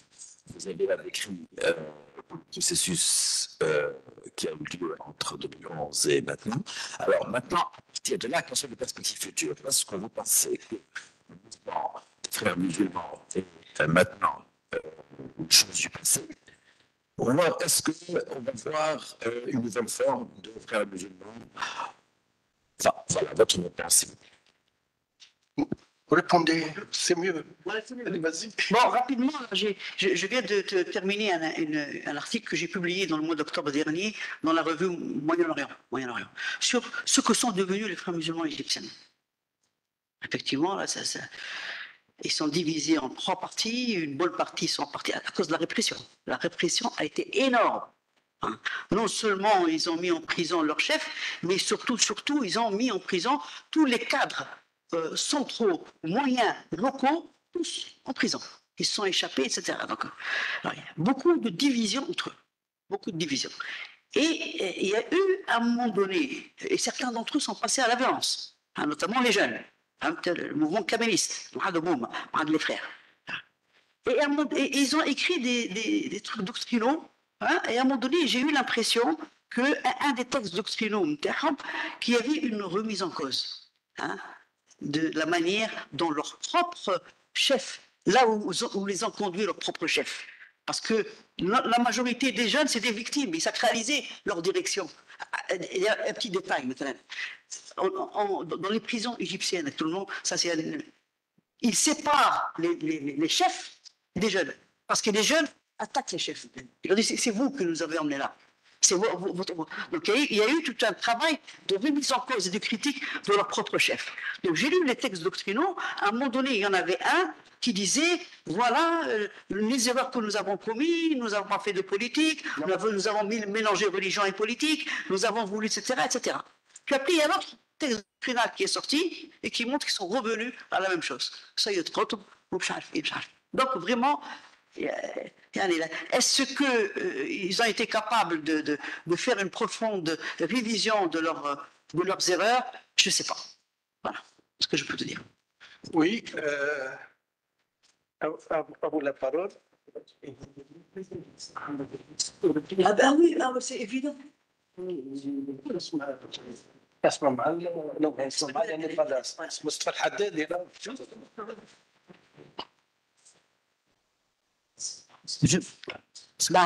allez. Alors, j'ai remarqué qu'à maintes reprises, vous avez omis le terme, le concept de révolution. Et c'est le mot, le terme de soulèvement, repris aussi avec Si Mohamed. Donc, je ne sais pas si c'est une thèse officielle nouvelle ou est-ce que c'est votre propre impression ou analyse. Deuxièmement, vous parliez de l'échec de l'islamisme qui correspond à l'échec du printemps arabe. D'abord, je n'aime pas du tout le concept printemps arabe, concept bateau, qui est contesté par-ci, par-là. Je préfère la transition démocratique. Je pense que l'échec de la transition démocratique en Tunisie, en Égypte, je suis moins spécialiste, enfin, je n'ai pas beaucoup d'idées, d'après ce que j'ai. Enfin, maintenant, vous m'éclairez sur le cas de l'Égypte. Je pense que c'est lié pas seulement à l'échec des islamistes, mais à toute l'élite, y compris à l'élite moderniste. On ne peut pas réduire l'échec de cette expérience à la seule explication liée aux islamistes. C'est dire que réduire tout le reste en morceaux. Je suis désolée, mais c'est ma pensée. Troisièmement, est-ce que l'islamisme, l'islam politique, a encore de l'avenir en Tunisie? Je pense que oui. Et d'ailleurs, les balbutiements de cette remise en cause, selon mon humble avis, a commencé par un ancien leader, Abdeltif El-Maki, ex-ministre de la Santé. Et il expliquait que la Tunisie a besoin d'un parti conservateur. Un parti conservateur et non islamiste. Une grande différence. Et il y a un grand appel au conservatisme. D'ailleurs, ce à quoi nous assistons aujourd'hui, c'est un mélange de populisme et de conservatisme, n'est-ce pas? Merci. Merci beaucoup. Je voudrais d'abord dire un élément, c'est que là, on va commencer la discussion, mais après, par rapport aux réponses, ceux qui ont participé au bouquin avec moi, Ahmad et Moustapha, vous pouvez également, vous également répondre. C'est notre bouquin à nous tous. Hein? Donc, si vous voulez, hein? Voilà. Et donc, ça, c'est important à dire. Voilà. Et sinon, ce que vous dites par rapport à révolution, soulèvement, etc., je suis d'accord avec vous. On n'en sait rien. Révolution, il faut, à mon avis, beaucoup d'années pour savoir si ça a été une vraie révolution, une fausse révolution. Donc, une fois je dis révolution, une fois je dis soulèvement, femme qui fait. Donc, voilà ce que j'avais à vous dire. Je suis d'accord avec vous, grosso modo, dans tout ce que vous dites.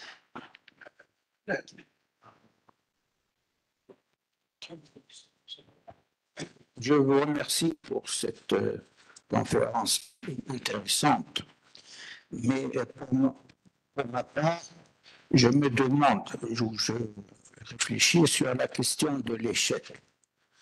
Est-ce qu'il y a réellement, comme monsieur l'a dit, un échec complet, c'est-à-dire qu'il n'y a plus d'espoir pour ce mouvement islamiste de renaître? Moi, je pense qu'il y a toujours des cellules dormantes. L'autre jour, Madame Shafi avait fait une conférence très importante sur l'islam et la science. Et j'ai soulevé cette remarque pour dire que lors des élections estudiantines dans les facultés, etc., en Tunisie, les islamistes ont été portés ils ont réussi quoi, à avoir le commun dans les facultés scientifiques.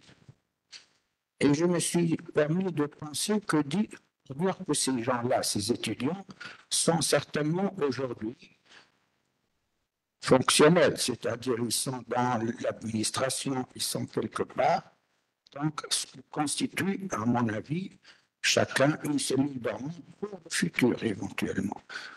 Et je me pose la question pour dire, bon, c'est vrai que vous avez fait l'étude de l'histoire, mais pour le futur, est-ce qu'on peut parler de faire des études, entre guillemets, pour voir quel est l'état des lieux? Parce que l'état des lieux aujourd'hui nous permettra de voir clairement le futur. Est-ce qu'il y a un risque de retour? C'est très important de savoir. C'est peut-être le rôle des services de renseignement, etc., au niveau de chaque État, bien sûr, mais ce serait important pour nous d'avoir ce complément d'informations pour voir où on peut aller. Merci. Merci. Vous voulez répondre? Non.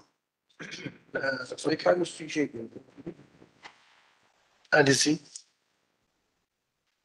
Sonia Khatesh, ce que je voulais savoir, c'est au niveau des sociétés tunisiennes et égyptiennes, d'après vos recherches, si demain, comme M. vient de dire, les frères musulmans reviennent au pouvoir, ne reviennent pas au pouvoir, reviennent pour de nouvelles élections, est-ce que les sociétés tunisiennes et égyptiennes sont en mûrie, sont plus averties par rapport à ce qui s'est passé il y a 14 ans? Est-ce qu'ils seront prêts à les remettre au pouvoir? C'est ça qui nous fait peur. Qu'ils veuillent revenir au pouvoir, c'est une chose. Mais est-ce que les sociétés, ces sociétés-là, sont prêtes à les remettre au pouvoir? C'est ça qui nous fait peur. Parce que on n'est pas nombreux là pour dire qu'on est contre les frères musulmans. Il faut savoir qu'au niveau de la société en général en Tunisie, on ne comprend pas ce qui se passe réellement. Parce que vous voyez de plus en plus de femmes en turbané, mais qui sont modernes en même temps. C'est-à-dire, on ne comprend pas.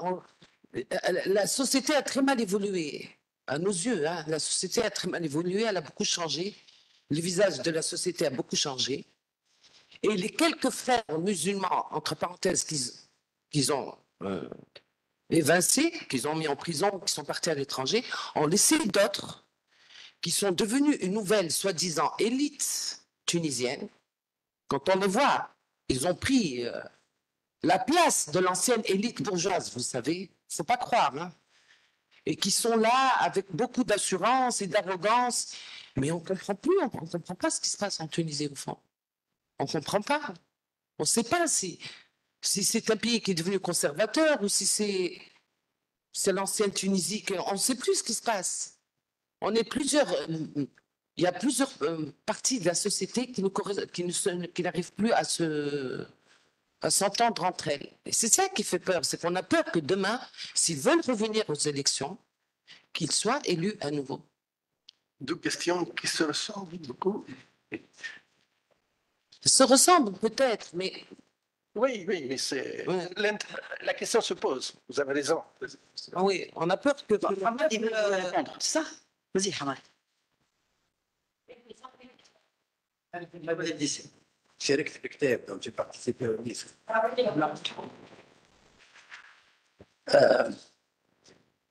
Premièrement, sur la confection du livre.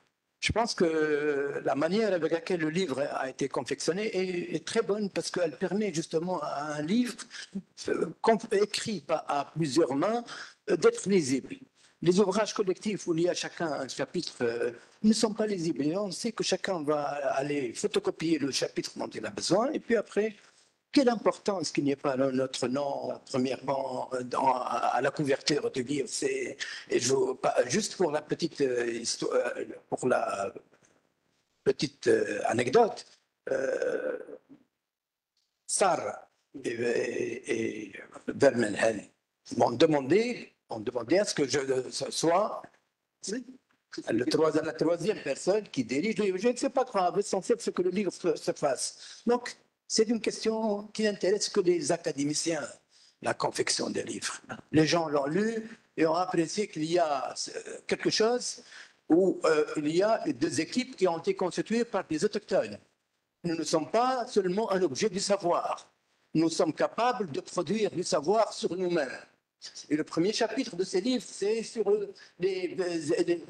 la vision pas orientaliste ou quasi-orientaliste des deux révolutions, où on a démesurément grossi le rôle des islamistes, où on était trop complaisant à leur égard, où il était impossible, et moi, on le sait d'expérience, et on le sait, il était impossible pendant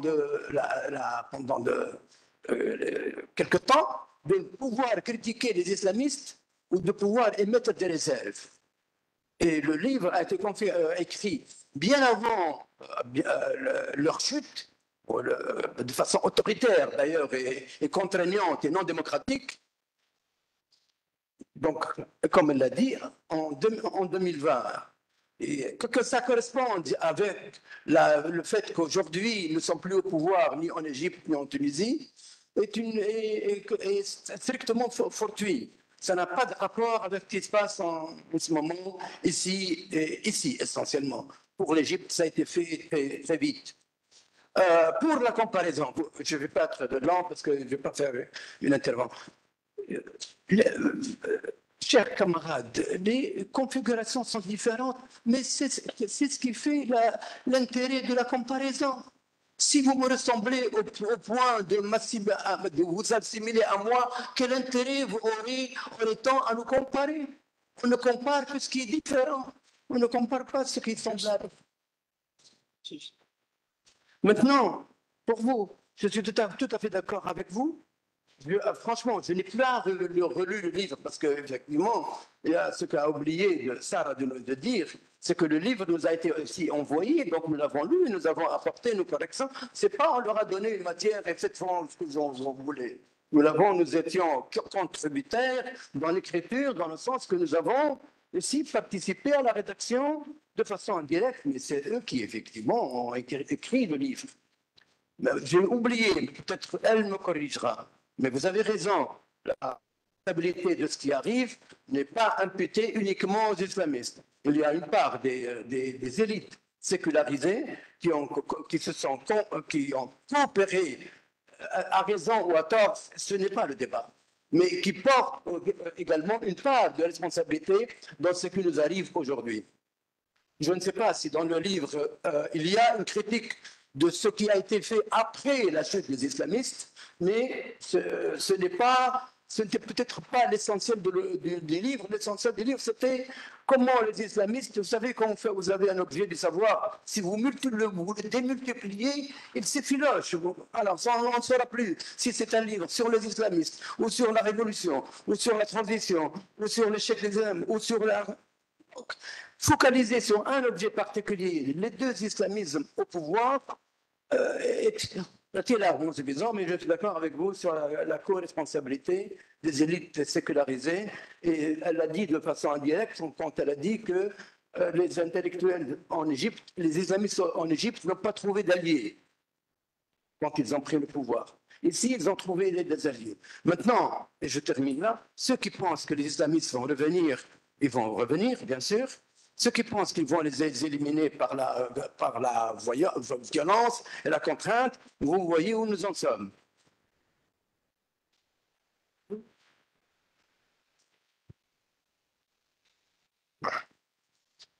بسم الله الرحمن الرحيم.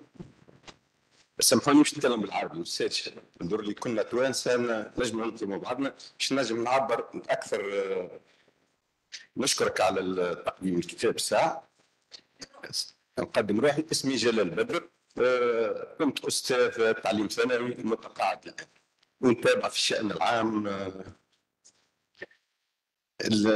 نحب نرجع ثم نقطة يبدو أنها أساسية في فهم الظواهر الاجتماعية كجماعة الإخوان المسلمين في مصر وربطها بالمجتمع نفسه، لأن جماعة الإخوان المسلمين هي جماعة تتبنى الإسلام في معتقداتها وفي تنظيمها وفي تكوينها للناس، ولكن في المجتمع المصري ثم الأزهر، ثم التعليم الازهري وكل من يؤثر في المجتمع. يبدو انه في الدراسه الانثروبولوجيه لابد ان نركزوا على فهم ما طرحته الجماعه وما كان يطرحه الازهر في نقاط التلاقي، في نقاط الاختلاف، وخاصه في مفهوم علاقه الدوله بالدين. يعني هذه اللي هي معناها يتميز بها ما يسمى بالاسلام السياسي. انا اقول نفس الشيء بالنسبه لتونس. احنا نحكي على اسلام تونسي وربما نقصد به التعليم الزيتوني والدراسه الاسلاميه الزيتونيه اللي هي راسخه في تفكيرنا، وقريناها من الابتدائي الى الثانوي الى التعليم العالي. وثم حركه المعدن في تونس تقول مانيش حركه اخوانيه، ما نعبرون ثم ارتباط قديم ما ثماش ما نعرفش، اما هي لا تتبنى مقولات هذه هي نقطه في علاقه التنظيمات بالدراسات والمؤسسات الدينيه الموجوده، اذا كان يصح في الاسلام ان نسميها مؤسسات دينيه. النقطه الثانيه اللي نشعر انه وهذا جورج من السؤال، الظاهره الاخوانيه اللي عندنا 100 سنه الان، بعد 100 سنه اين هي؟ هل هم مجرد اخوان موجودين في السجن في مصر؟ ام هم مجرد النهضه الموجودين في السجن في تونس؟ ام ان المساله اوسع بكثير، وانه الاخوان في تركيا دوله تتبنى اسم هذا اخوان وهذا اخوان. هل هي رجوع للخلافه الاسلاميه؟ وهل هو في مسارات فيها صراع اسرائيلي عربي، الاسرائيلي اسلامي، ظهور الطوفان الاقصى؟ يبدو انه باش نحينوا الدراسه، وهذا ادعوك انا نقرا الكتاب المرجع اثار حركه الاخوان ولا الحركات الاسلاميه بصوره عامه. وانا عندي اطلاع على التجربه السودانيه، هي تجربه اخوانيه ولكن نشوف مآلاتها اليوم فيه، معناها صراعات مؤسفه اللي هي واين دور الكولونياليزم في هذا دور الاستعمار؟ هل الاستعمار يعاون في الدول الهديه بالخروج من المآزق النظريه باش نبنيو دول مستقله ومتفرعه ونهضه، ام انه ثم اطراف قاعده تلعب على المتناقضات داخل المجتمعات نفسها، في نفس الصراعات، معنا الصراعات اللي عشناها في العشرينات في القرن الماضي لازلنا نعيشها في القرن اليوم. وشكرا. شكرا. تحب تجاوب ولا؟ Aslema, Sarah, on s'est connus dans une vie antérieure. Je salue au passage les personnes que je connais ici. Sonia Bahri, donc. Moi, je d'abord remercie pour cet exposé très, très éclairant, vraiment très intéressant.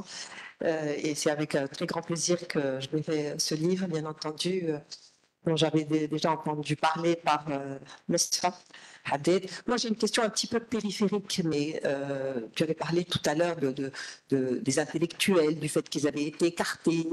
Bon. Après, on sait qu'il y avait des relations avec des universitaires, par exemple des universitaires américains, aussi bien en Égypte qu'en Tunisie. Je pense par exemple à John Esposito de l'université de Georgetown, je pense à Noah Feldman de Harvard, qui a été sollicité pour travailler sur la Constitution. Donc il y avait des relations importantes avec des intellectuels et universitaires américains. Alors je voulais savoir un petit peu, bon, c'est vrai que ça sort un peu du sujet, mais c'est vrai qu'il faut regarder ce qui se passe au niveau des influences intérieures, mais aussi extérieures. Donc voilà, je voulais en savoir un peu plus à ce sujet. Merci. C'est un job. D'abord, une petite réponse par rapport à l'Azhar, qui fait